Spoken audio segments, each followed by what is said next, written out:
सुटला वराडी बोरगावकरांच्या मैदानातला गट क्रमांक 12 सुटला. भव्य आणि दिव्य असं आमदार केसरी मैदान आणि या मैदानातला 12 पळतोय आणि 12 मध्ये सुंदर अशी लढत आणि शेवटच्या क्षणाला बाजी मारली.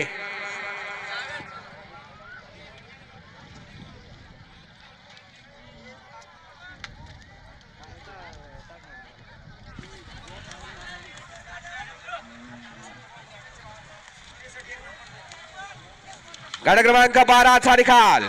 गट क्रमांक 12 चा निकाल. तास क्रमांक 3 वरून धावलेली गाडी कुमारी ध्रुविका गणेश गाडकरी गाडेकर कारभारे मसलेकर भिकन पठाण यांचा दुर्गा आणि अरुणबाई नाणेगाव यांचा पब्लिक किंग सुंदर. ही गाडी सेमीला पात्र विजेत्या बैलगाडी मालकाचं त्यावर बसणाऱ्या जावेद ड्रायव्हरचं हार्दिक आणि हार्दिकाचं अभिनंदन. सुंदर गाडी पळाली दुर्गाने सुंदरची गाडी सेमीला पात्र. वळवा 13 वळवा.